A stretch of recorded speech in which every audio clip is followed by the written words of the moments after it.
क्या आपने कभी सोचा है कि हम इंसान इस धरती पर इतने ताकतवर प्रजाति कैसे बन गए?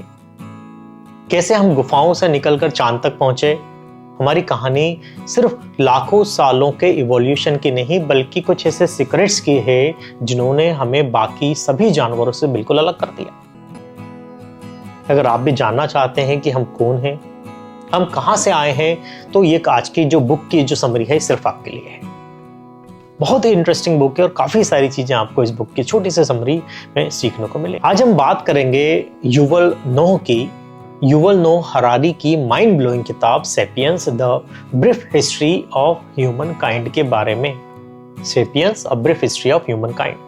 हम इंसान इसीलिए सक्सेसफुल हुए हैं क्योंकि हमने कहानियों पर विश्वास करा। ऐसी कहानियां जो सच नहीं होती है, लेकिन हम सब उनको मिलकर सच मान लेते हैं, जैसे कि देश, धर्म, पैसा या कंपनी। ये सब सिर्फ हमारे दिमाग की कल्पनाएं हैं, लेकिन इन्हीं की वजह से लाखों लोग आज एक साथ काम कर सकते हैं। सोचिए कि एक शेर कभी दूसरे शेर के साथ मिलकर कंपनी नहीं बना सकता था, क्योंकि वो सिर्फ हकीकत में मौजूद चीजों पर विश्वास करता है। लेकिन हम इंसान एक कागज के टुकड़े, एक पैसे पर विश्वास करके एक साथ मिलकर बड़े बड़े शहर, बड़ी बड़ी सरकारें, टेक्नोलॉजी बना रहे हैं। ये हमारी कलेक्टिव इमेजिनेशन की ताकत है, जिसने हमें एक दूसरे से जुड़ने, बड़े पैमाने पर सहयोग करने की क्षमता दी। किताब की जो बड़ी क्रांतियों की जो बात इसमें कही गई है, पहली है कॉग्निटिव रेवोल्यूशन, जिसने हमें सोचने और कम्युनिकेट करने की अनोखी क्षमता दी। और दूसरी जो एग्रीकल्चरल रिवॉल्यूशन, कॉग्निटिव और एग्रीकल्चरल, जिसने हमें खेती करने को सिखाया।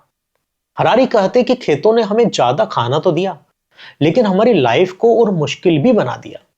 हम एक जगह बन गए, बीमारियां बढ़ी, काम का बोझ बढ़ा। यह हमें सिखाता है कि प्रोग्रेस हमेशा खुशी नहीं लाती है। राइट। अगली बार जब आप किसी देश के झंडे को देखें या किसी कंपनी के लोगों को, तो याद रखिएगा कि ये सब हमारी कलेक्टिव इमेजिनेशन का ही एक कमाल है। सेपियंस जो बुक है हमें सिखाती है कि हम सिर्फ अपनी बायोलॉजिकल हिस्ट्री नहीं, बल्कि अपनी कहानियों के प्रोडक्ट हैं। एक बहुत अच्छी शुरुआत जो इस बुक में जो मैसेज दिया है कि हमें अपनी कलेक्टिव विजडम को कंटिन्यू रखना पड़ेगा अगर हमें और भी रिवॉल्यूशन आगे लाने हैं, ना कि जानवरों की तरह कभी कभी अपने में सीमित रहना पड़ेगा। ये तो बस शुरुआत है। आने वाली बुक और भी बहुत ज्यादा इंटरेस्टिंग है, क्योंकि ये हमें सिखाएगी कि आप अपनी आदतों को बदलकर अपनी लाइफ को और भी इफेक्टिव एंड इम्पैक्टफुल बना सकते हैं। तब तक जुड़े रहिए ट्रैवल एंड लर्न विद अंकुर के साथ और अपनी लाइफ को सीखते रहिए, जीते रहिए। Thank you so much.